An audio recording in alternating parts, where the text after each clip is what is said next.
Grab a seat. Welcome, friends. Good to be with you today. Good to see you all. My name's Brett. I'm a pastor on staff here, continuing us in our series through the book of Luke. I burst through the door, and I threw myself on the bed.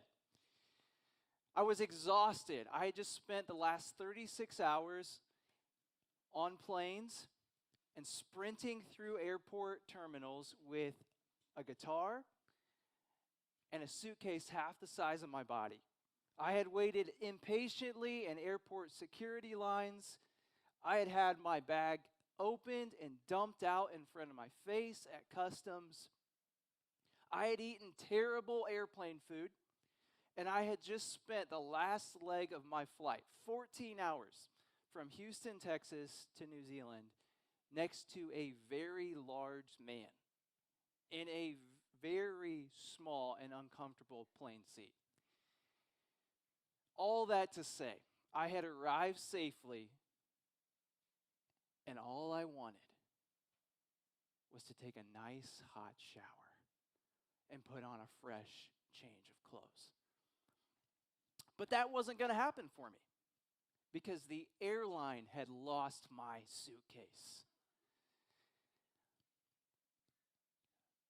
Wow, in this moment, I realized I had lost all faith. I had lost all trust in an airline's ability to safely get my luggage from point A to point B. And my friends, to this day, will still comment when I travel on how light I pack. The reality is, if I can't fit it in my carry-on, if I can't take it with me on the plane, it's not coming. I'm not bringing it. Have you guys ever had a moment in your life where you lost faith, you lost trust in something? Today, in our passage in Luke chapter 7, we see a story of incredible faith, of incredible trust. You see, I had lost trust in the airlines because the airlines had failed me. But the man in our story in Luke 7, he realizes that what he puts his trust in, what he puts his faith in, will never fail him. So he trusts Jesus. He trusts Jesus' posture towards sinners and his power to supply. And this morning, I pray that you'll have this short phrase memorized. You'll have this phrase on your heart, taking with you as you leave. And this is the phrase: I hope that you will trust Jesus because he's trustworthy. Would you trust Jesus because he's trustworthy? So why does this message matter for us today? I think this message matters in Luke 7 because all of us put our faith, we put our trust in all kinds of things every day. We put money into a bank account trusting in faith that one day we'll be able to retire. We invest in that romantic relationship, believing, trusting with faith that someday we'll reap the benefit of intimacy. We work really hard in the classroom or in our profession, in our career, believing that if I just put in the time, if I just invest the energy, I trust that one day I'm going to get that degree. One day I'm going to get that new position. I'm going to get that new job.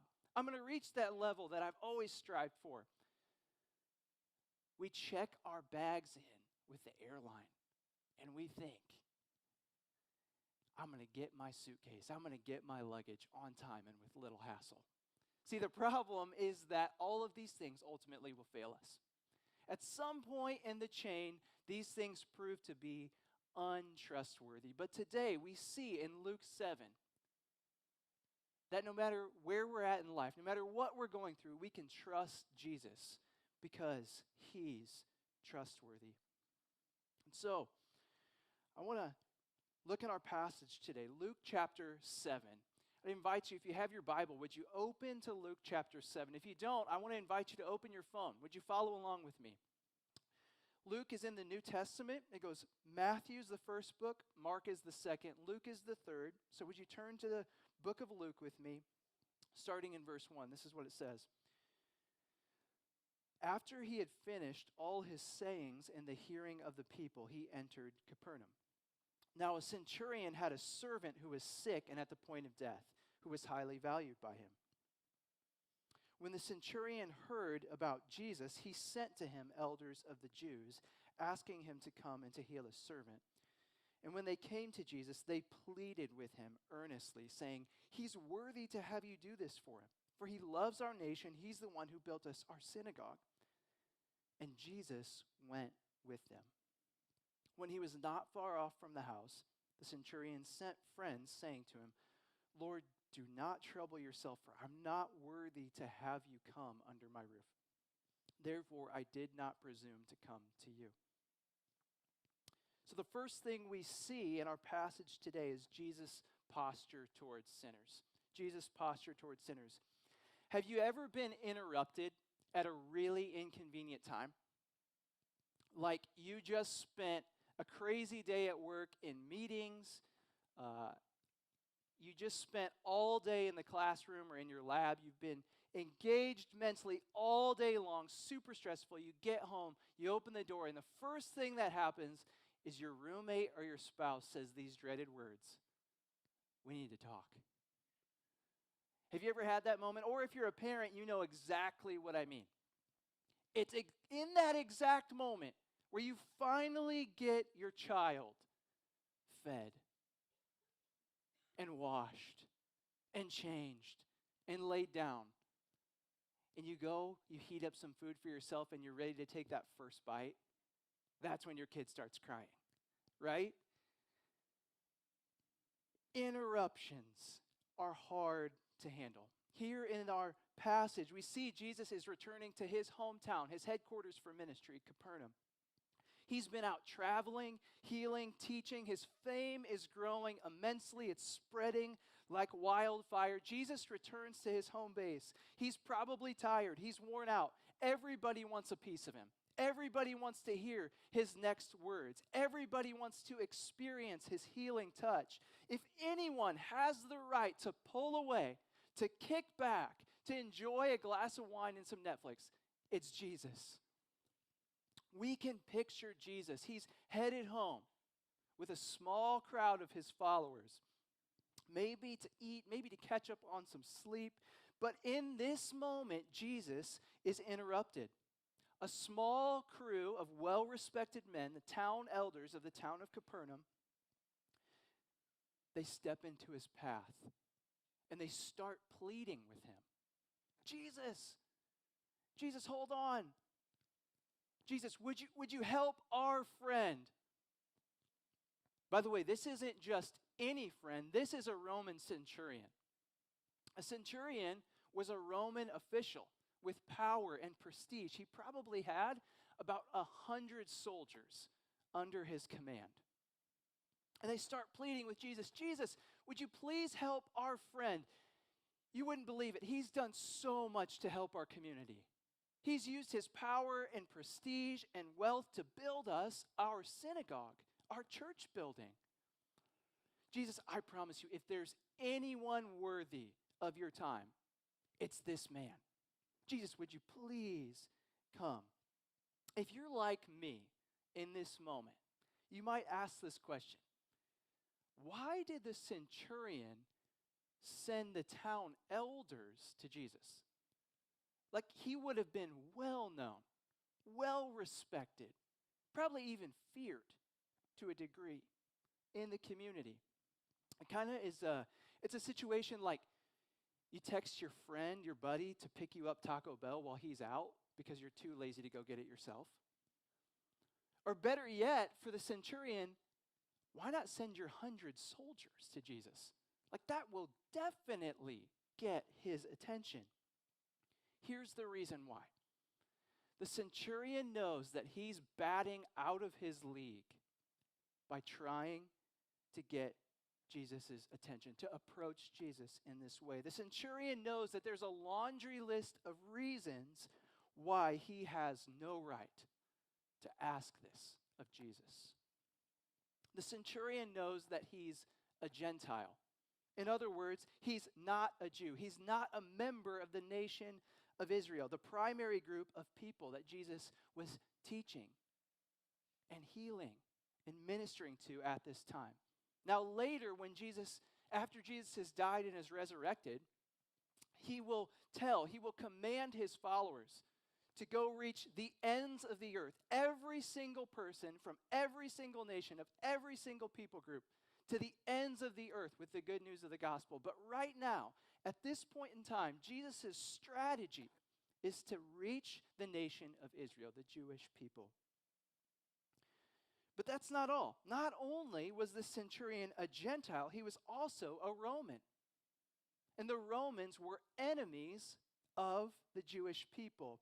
We know that this particular centurion was friendly with the Jewish people in the town, but at large, the Romans were a foreign army,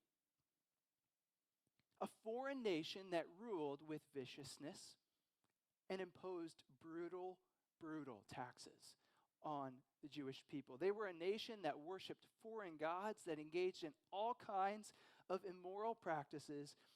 As a Gentile, this centurion would have been seen as dirty, immoral, and unworthy of Jesus' time. As a Roman, the centurion would have been seen as an opponent to the nation of Israel and to the Jewish people. By definition, on paper, Jesus and this centurion should have been enemies. The centurion knows this. He tells Jesus in verses 6 and 7, look at it with me. Lord, do not trouble yourself, for I'm not worthy to have you come under my roof. Therefore, I did not presume to come to you. And so the centurion sends the town elders, the Jewish town elders, to Jesus on his behalf to ask for Jesus' help. And what question does he ask? Does he ask, Jesus, would you come heal me? Would you come heal the centurion? No. This centurion has the audacity to ask Jesus to heal his slave. A Roman centurion's slave. Can you think of a person that has less of a right to be healed by Jesus than this man? The non-Jewish slave of a Roman official. And what's Jesus' posture towards this man? Verse 6. I want you to highlight, underline, circle this phrase, and Jesus went with them. And Jesus went with them. Don't miss the beauty of those words. A Roman centurion slave, someone who should have been the lowest of the low on the totem pole in Jesus' eyes, is sought out by Jesus. This is the posture of Jesus towards sinners, interrupted by someone who for all intents and purposes should have been seen or thought of as his enemy and unworthy of his time. Jesus moves towards him in compassion. Friends, do you feel far off from Jesus today? Do you feel sick or unwanted? Like there's no hope or no reason for Jesus to move near to you? Maybe you're not from the right family. Maybe you don't have a clean background. Are you ashamed maybe of what things you've given your life to? Do you feel like Jesus is disappointed? Like he's distanced himself from you? Would we learn today from the story of the centurion who knew that he could trust Jesus because Jesus is trustworthy? There's no amount of distance between you and Jesus that he can't cover. There's no sin struggle too big or too scary or too much for Jesus to take on. Jesus' posture towards sinners like you and me is always 100% of the time to move toward us. He left heaven to seek and save the lost. The ones who know they're broken, the ones who know they're messy. not the ones who have their lives together. See, this is why Jesus' church is a hospital for sinners and not a museum for saints. Are you broken? Is your life messy and painful? Are you anxious and afraid? Friends, this morning, you're in the right place. I promise you that no matter where you are today, Jesus is not far off. He's close enough to hear his heartbeat, if you'll just quiet your soul enough to listen. He's near enough to reach out and touch, if you'll just drop whatever you're holding on to and reach out. And he's near enough to look into his eyes, if you'll just lift your head high enough to see. If we need to remember the posture of Jesus towards sinners this morning, we need to look no further than the cross. The sin that you're struggling with, that you're battling in this moment, the sin that makes you feel weighed down, chained down, is the same exact sin that Jesus willingly took on the cross. The same sin that nailed Jesus, that weighed him down on the cross as he took the wrath, the punishment that you deserve for your sin. Jesus isn't afraid of your sin. He's not surprised by it. He knew it full well when he took it upon himself on the cross. Jesus died so that your sin will no longer stand between a relationship between you and him.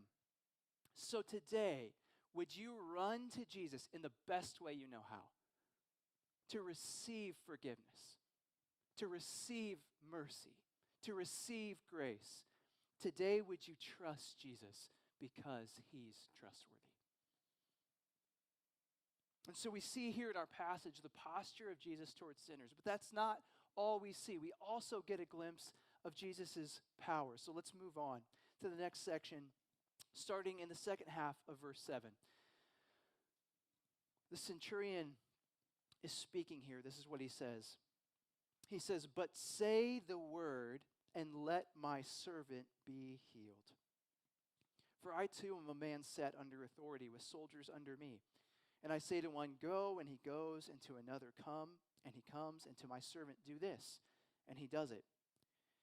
When Jesus heard these things, he marveled at him, and turning to the crowd that followed, said, "I tell you, not even in Israel have I found such faith." And when those who had been sent returned to the house, they found the servant well. So the second thing we see in our passage today is Jesus' power to supply. Jesus' power to supply. Every time I get sick, you can bet without a shadow of a doubt, I go to Walgreens and I grab every piece of medicine that could possibly address any symptom that I might have. Like Dayquil, NyQuil, Zicam, throat swabs, cough drops, throat spray, Zyrtec, whatever else is on the shelf. I'm getting it. I kind of feel like, have you ever seen one of those shows where they give somebody a shopping cart in like 30 seconds to grab like whatever they can put in the cart in 30 seconds they get to take home with them? I kind of feel like that in Walgreens, except I have to pay for it. It's like I'm running down the aisle just scooping, shoveling medicine into the cart. I'm really grateful for just that God's provided medicine to help us feel better when we're ill. But if I'm honest with myself, a lot of times I use medicine to try to control my situation. I'll go and buy 5 things from Walgreens just in an attempt to force myself into wellness. And the centurion here in our passage has no Walgreens. He has no misconceptions that he has any ability whatsoever to heal his servant. He knows that he has no power to heal, but he trusts Jesus' power to supply healing. He knows that he can trust Jesus because Jesus is trustworthy. And so the centurion says one of the most profound statements in the New Testament, and I want you to highlight and underline and circle this phrase as well. Say the word. Say the word. Say the word and let my servant be healed. This man knows the power of Jesus. He understands that there's only one place that he can find the supply of power that he needs. It's in Jesus. And in a world with a Walgreens on every corner, with coffee shops ready to supply our next energy boost in a moment's notice, with drive-thrus ready to feed me 10 chicken nuggets for $1.50 in 30 seconds, we can start to believe the lie that we have power, that we have control, that we have the ability to provide ourselves with everything that we need. And it is a mirage. The centurion knows that despite his power and prestige, Jesus is the only one with the power to supply his need. He trusts Jesus because Jesus is trustworthy. He says in verse 8, you can look at it with me. For I too am a man set under authority, with soldiers under me. And I say to one, go, and he goes, and to another, come, and he comes. And to my servant, do this, and he does it. In other words, the centurion says to Jesus, Jesus, I can do things with the power and the authority given to me as a Roman centurion, as a Roman official. Jesus, how much more can you, with the power, the authority that you have, do all things? Jesus, just like I tell my servants to serve me, all things, Jesus, serve you. Sickness, disease, and death itself bow to you. So Jesus, would you say the word?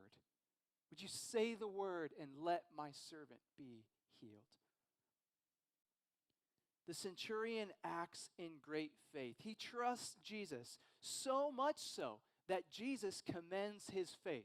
This is rare in the New Testament. It's rare that Jesus commends someone's faith.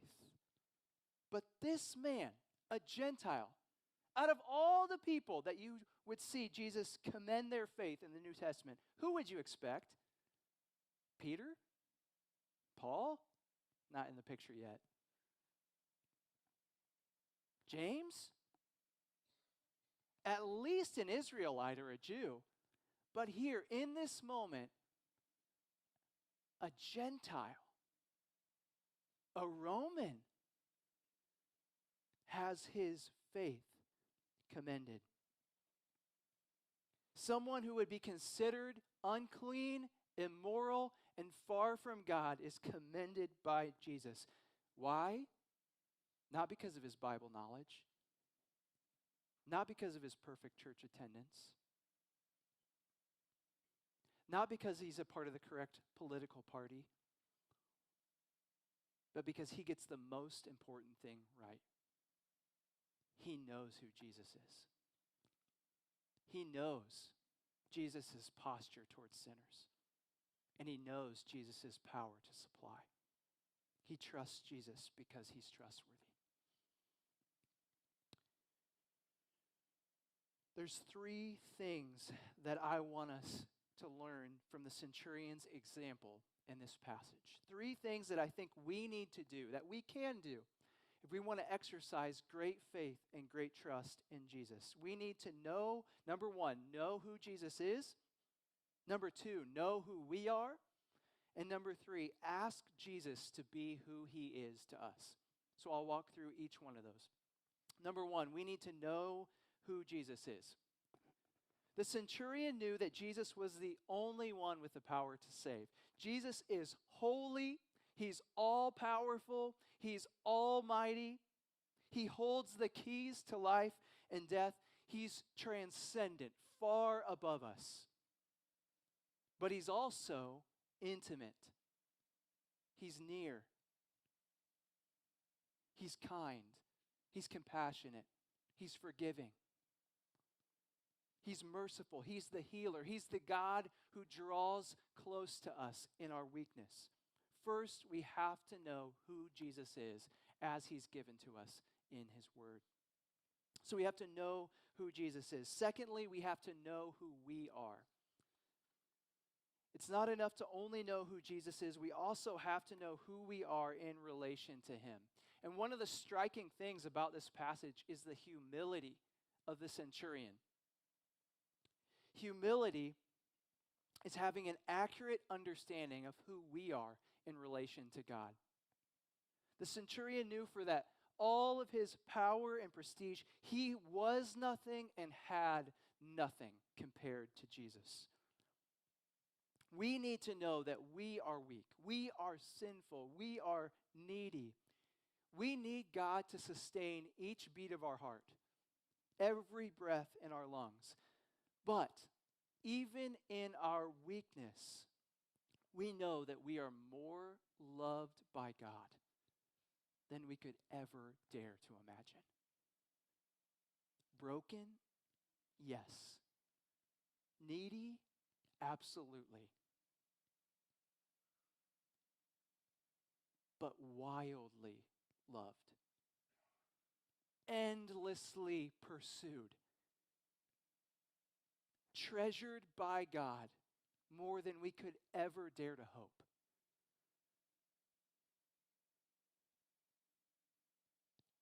So we need to know who Jesus is, and we need to know who we are in relation to him. Third, we have to ask Jesus to be who he is to us.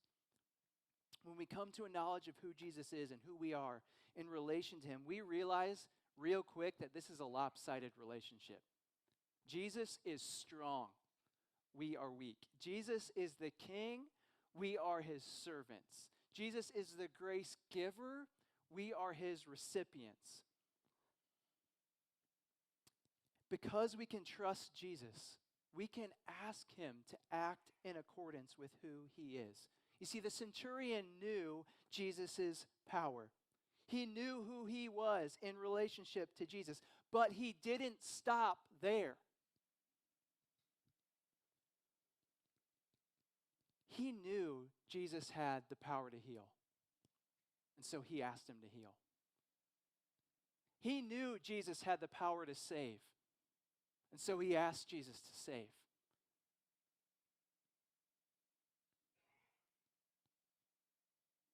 He asked Jesus to act in accordance with who he knew him to be. He knew the authority of Jesus, and so he asked Jesus to exercise his authority over sickness and death. So friends, today, don't stop with knowing who you are, who Jesus is, and who you are in relation to him. Don't stop with just knowing who Jesus is and who you are in relationship to him. Ask Jesus. Don't miss out on the privilege of asking Jesus to be who he is to you. To breathe new life into the dead situations and circumstances in your life. There's a lie prevalent out there that if you just pray with enough faith, if you just trust God enough, you can just work that up in yourself, then God will hear and answer your prayers. Friends, the strength of our prayers doesn't come from who we are and what we can do. It doesn't come from mustering up enough faith for God to notice us or to accept payment for our prayers. Our prayers are strong because of the power of who we pray to. The strength of our prayers doesn't come from the source of our prayers, from ourselves, but from the supplier, from Jesus. Because of who Jesus is, he's the one who supplies us with power. And so we can ask in confidence. We can ask in faith. We can trust Jesus because he's trustworthy. So we can learn from the centurion today by moving forward, knowing who Jesus is, knowing who we are, and asking Jesus to be who he is to us. Our passage today ends in verse 10 with the servant's healing. Just as the centurion asked Jesus, so Jesus provided. I want to close today by asking you a question. I want you to think about this. Where have you seen Jesus to be trustworthy in your life? Where have you seen Jesus to be trustworthy in your life? We don't know what happens in the life of the centurion after this. We don't get any more information, but I'm willing to bet that every day the rest of his life, he looked back on that moment and remembered the goodness and the power of Jesus. And I'm willing to bet that every day from that day forward, he looked back and he was encouraged and inspired and empowered to trust Jesus every day the rest of his life. This past week, my mother-in-law went in for a routine heart surgery. And to me and my wife's horror and shock, we got a phone call that after her surgery, she was experiencing complications. And we were told that she was probably going to die, and that if she lived, she would be brain dead. So my wife and I pack up whatever we have, whatever we can think of to grab in the moment, and our 8-month-old son, and we get in the car and we're driving the 6 hours to where the hospital is, and just pleading with Jesus. And it is in those moments that you really start to question the trustworthiness of Jesus. It's in those moments where you question Jesus' posture towards sinners. You question his power to supply.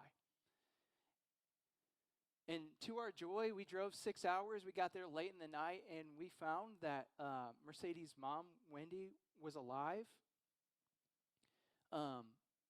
We praised God. Here's the crazy part.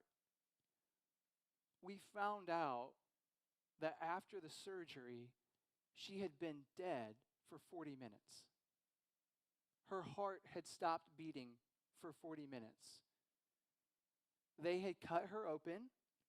The doctor had used his hand to try to continue to pump blood through her body. And so after 40 minutes and 30 EKG shocks, her heart started beating again. The next day, she was awake. The day after that, she was speaking to us. The day after that, she was walking around the ICU.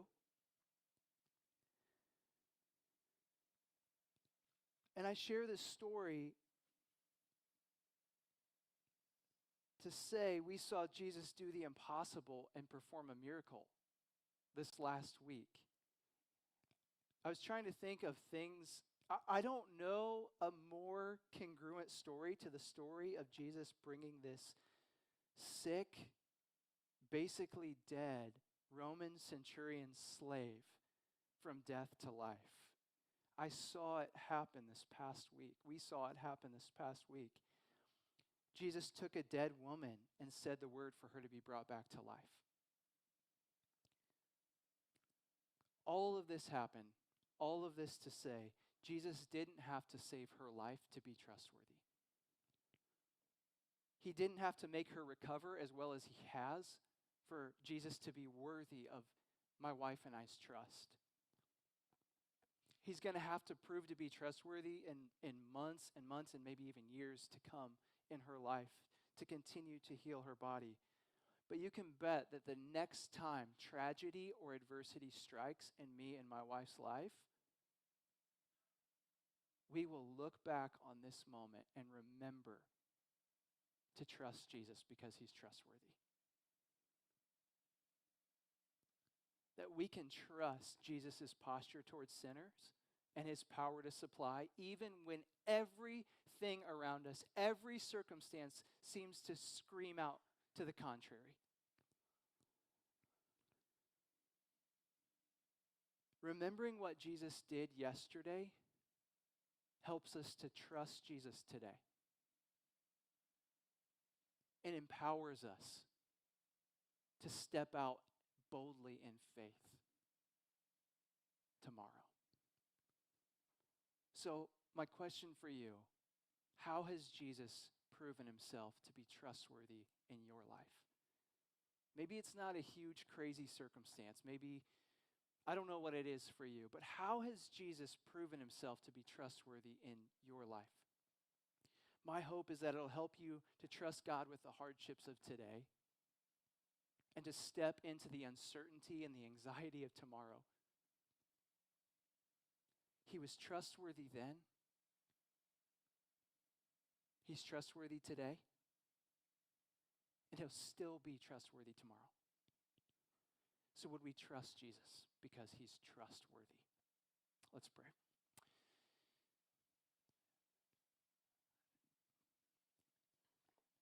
Jesus, we look to you today. We remember how trustworthy you are. We remember the story of a